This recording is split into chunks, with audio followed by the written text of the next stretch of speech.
శ్రీ సచ్చిదానంద సద్గురు సాయినాథ్ మహారాజ్ की जय। ఆధ్యాత్మిక జాగృతి అధ్యాయం 35 నూతన ఆంగ్ల సంవత్సరాది సందర్భంగా జనవరి 2015 మాస పత్రికలో పూజ్యశ్రీ అలివేలు మంగమ్మ తల్లి రచించిన వ్యాసము। 2015 నూతన ఆంగ్ల సంవత్సరం ప్రవేశించబోతోంది। గడిచిన సంవత్సరంలో కొందరు సుఖంగా జీవించి ఉండవచ్చు, కానీ ఎక్కువ శాతం ప్రజలు కష్టసుఖాల మేళవింపులోనే తమ జీవితాలను గడిపి ఉన్నారనేది కాదనలేని సత్యము। కాలం గడుస్తున్న కొద్దీ జీవులు పుట్టటం, కొంతకాలం సుఖదుఖాలలో జీవించటం, చివరకు మరణించటం జరుగుతూనే ఉంటుంది। ఇది సహజమైన ప్రకృతి సూత్రము। కానీ దీనిని సహజంగా మాత్రమే కాక తమ ఇష్టానుసారం సుఖశాంతులతో గడపాలని తలచడం మానవుని ప్రత్యేకత। ఈ సుఖశాంతులనే పదానికి నిర్వచనం ఎవరి సంస్కారాన్ని బట్టి వారికి ఉండటం వల్ల భేదాభిప్రాయాలు ఏర్పడుతూ ఉంటాయి। నిజంగా సుఖము శాంతి అంటే ఏమిటి అని నిర్దిష్టంగా ఆలోచిస్తే గానీ నిజమైన సుఖశాంతులంటే ఏమిటో అర్థం కావటం కష్టము। ప్రతి మానవుడు తమ ఇష్టాయిష్టాల ప్రకారము ఇతర మానవులే కాక ప్రతి ప్రాణి మసలుకోవాలనుకోవటంలోనే అశాంతి మొత్తం దాగి ఉంటుంది। మన ఇష్ట ప్రకారం మనం ప్రవర్తించాలనుకోవటంలో తప్పు లేదు, కానీ ఇతరులు కూడా మన ఇష్ట ప్రకారం ప్రవర్తించాలనుకోవటం అమానుషం। అవతలి వారు మన ఇష్ట ప్రకారం నడుచుకోవాలనుకోవటంలోనే ఆ శాంతి దాగి ఉంటుంది। మనం చెప్పినవి మంచివి కావచ్చు, కాకపోవచ్చు, ఏదైనా అవతలివాడికి ఇష్టం అవ్వాలి కదా। మనకు ఇష్టం లేని పని మనం ఎలా చేయలేమో, ఒకవేళ చేసినా అయిష్టంగా బలవంతంగా చేస్తామో అలాగే అవతలివాడికి ఉంటుందనేది గ్రహించినప్పుడు ఈ సమస్య తలెత్తదు। ఒకవేళ ఎవరైనా నేను అవతలివాడు చెప్పిందల్లా చేస్తాను అనో, లేక మా నాన్న చెప్పిందల్లా చేస్తాను అనో, లేక మా అమ్మ చెప్పిందల్లా చేస్తాను అనో, ఇలా కొంతమంది చెప్పినవి చేస్తామని చెప్పారనుకోండి, దాని అర్థం ఏమిటి?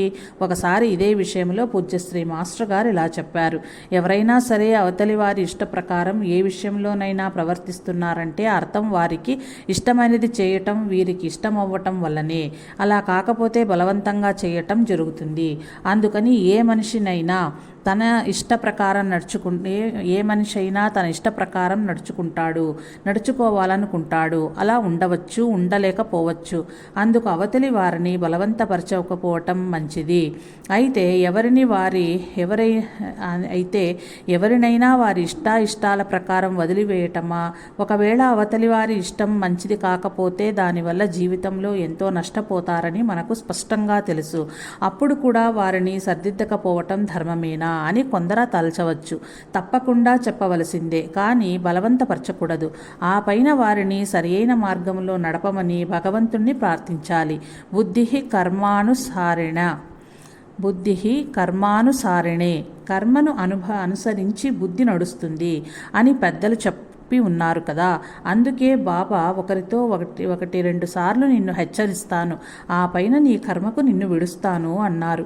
బాబా వంటి మహాత్ములు ఎందరో మనకు సరియైన మార్గాలను బోధిస్తూనే ఉన్నారు, కానీ మనము ఎంతవరకు వాటిని ఆచరించటానికి ప్రయత్నిస్తున్నాము?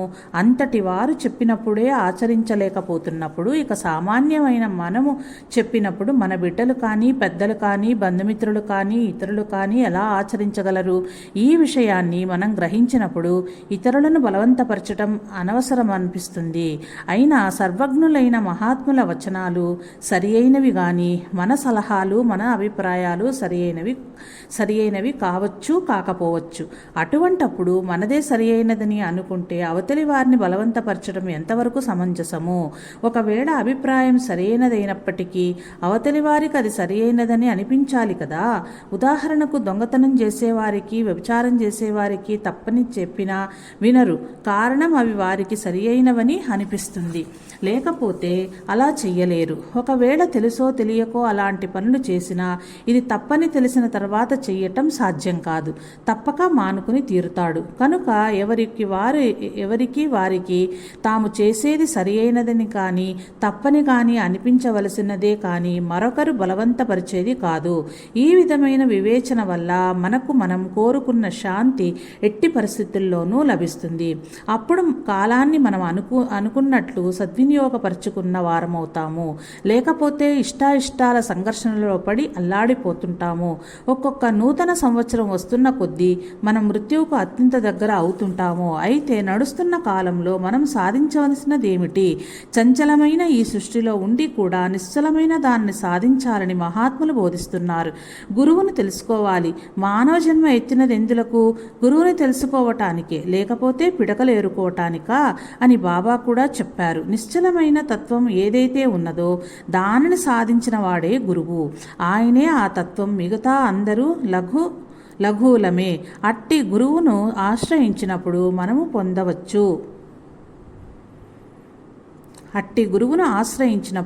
మనము పొందవచ్చు. సమర్థ సద్గురు శ్రీ సాయినాథుని ఆశ్రయించి ఆరాధించి అట్టి నిశ్చల తత్వాన్ని సాధించిన వారు మన పూజ్యశ్రీ ఎక్కిరాల భరద్వాజ మాస్టర్ గారు. ఆయన కూడా మనలాగానే జీవించారు. ఎన్నో మంచి కార్యాలు నిర్వహించారు. ఎన్నో ఒడిదుడుకుల్ని ఎదుర్కొన్నారు. సామాన్య సాంస్కారిక జీవనాన్ని గడిపారు. వీటన్నింటినీ అలవరుస్తూనే వీటికి అతీతమైన స్థితిలో నిశ్చలంగా ఎప్పుడూ ఉండేవారు. అందుకే ఆయన ఎటువంటి ఒడిదుడుకులకు చలించకపోవటము వారికి పరిచయం ఉన్న వారందరికీ తెలుసు. అంతేకాదు ఆయనను ఆశ్రయించిన వారందరికీ ఆయన సన్నిధిలో అట్టి స్థితి అనుభవం అవుతూ ఉండేది. చంచలమైన వారి మనసులకు వారి వారి సంస్కారాలను బట్టి నిశ్చలతత్వము అనుభవం అవుతూ ఉండేది. వారు కూడా కొంతవరకు కష్టసుఖాలను ధైర్యంతో ఎదుర్కొనగలిగారు.